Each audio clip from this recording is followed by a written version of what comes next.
think I'm in the right place, but it was a trek up here. That was not a cheap taxi from the city. As with most racetracks, it's kind of in the middle of nowhere.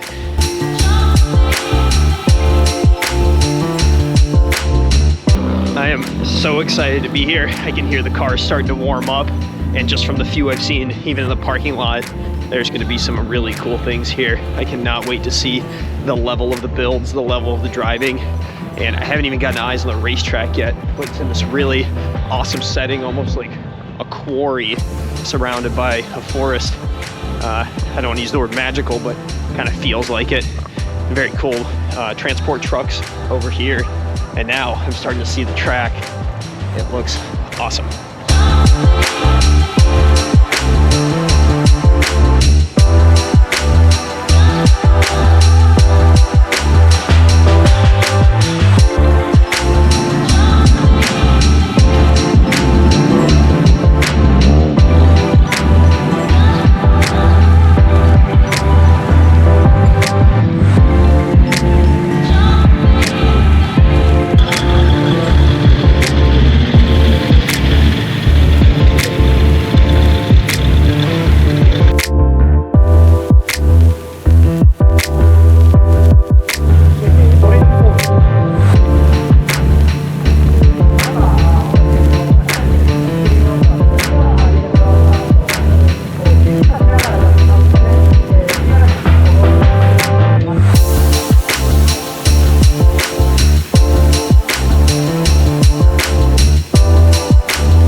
Up at the absolute perfect time. They were having their drivers meeting, so I got a chance to walk around and see all the cars before they started up. And now, as you can hear, everyone's warming up and we're about to hit the track. This is super exciting. As you saw, there are so many cool things out here.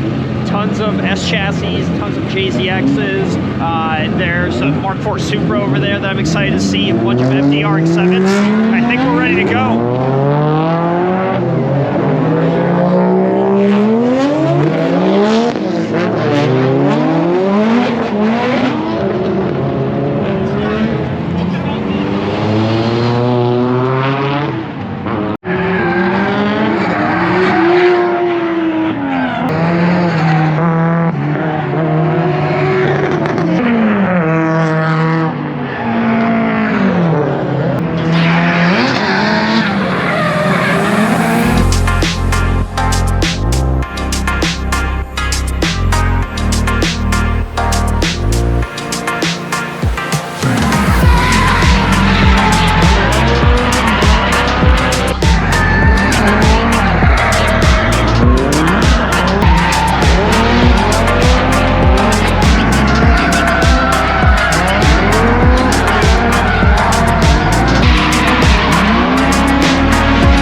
The event's about halfway done, and right now all the drivers are lining up along the track for a photography hour. They're not letting spectators on, so most people are taking lunch. But since I had that bowl of delicious udon noodles, which were just great, I'm used to sloppy joes or grilled cheese out at the track, so this was a nice change. It was restaurant quality, but right there. I'm gonna go down the road because as we were driving the taxi, I noticed out of the corner of my eye a big lot of what looked like maybe not abandoned vehicles, but certainly in disrepair, covered in dust. And there was a lot of enthusiast cars. I saw some Subarus, Nissans, Toyotas. Not really sure what's there because it passed by so quickly, but I think it's worth the couple of mile jog down the road to check it out and investigate. And then back up here to the track to watch the second session and the end of the day.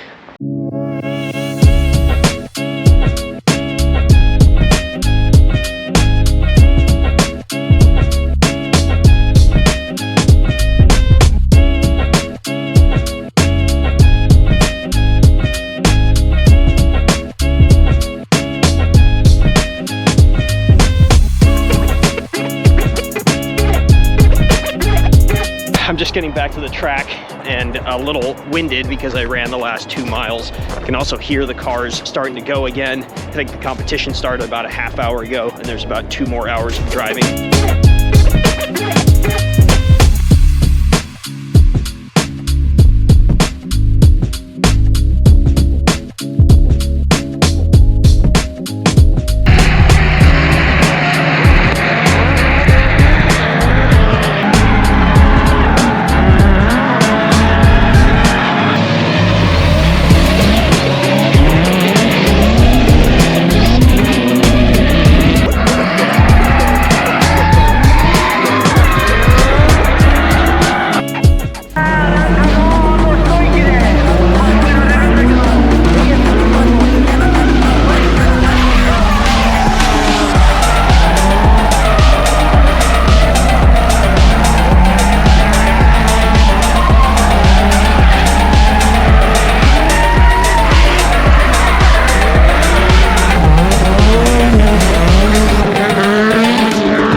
Is walking, the other half of it is taking a bus, so it's a bit of a trek and I am pretty tired already.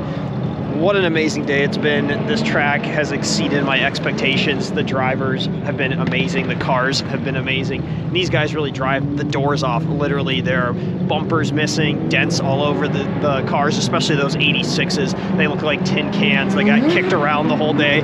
It's awesome. This whole trip was about 2 major things, Tokyo Auto Salon and Final Bout Drift at Nikko Circuit. And I got to do both. And they were kind of bookends, one in the beginning, one in the end. And then I leave tomorrow.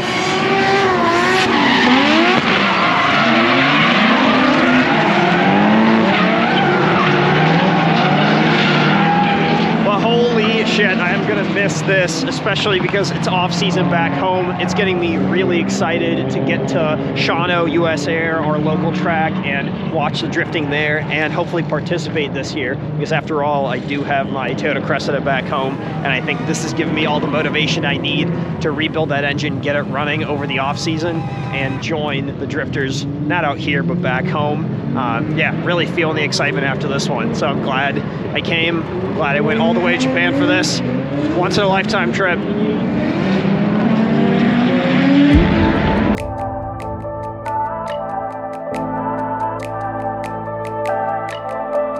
Well, we're here the last day. In fact, the last couple of hours before I get to the airport. I came into Tokyo last night, woke up here early in the morning, and have been kind of walking around and just buying some things, doing some last minute sightseeing. It has been raining most of the morning, but now it's stopped. You can see, however, the drip continues. I've gotten some cool articles of clothing, including this Dunlap kind of windbreaker. I got the hoodie that I'm wearing underneath, this very cool pattern. You guys have probably noticed me wearing my new pants a lot. I'm really enjoying these. One of the highlights of this trip was going to all the secondhand stores and finding really good deals on clothes. My backpack is full of them. My other duffel bag that's back at the hotel is just bursting at the seams. Literally, I'm gonna have to throw that bag out when I get back. And I still have to get back there, repack, and fit in a bunch of Japanese vinyl that I picked up, which I'm super excited to listen to back home. There is one final thing I wanted to do. I've been searching for this treat for the past week, and I haven't been able to find it except in the vending machine on the corner here. So I'm gonna go get it. It's gonna be my last hurrah before I have to get on the train and head out to Haneda.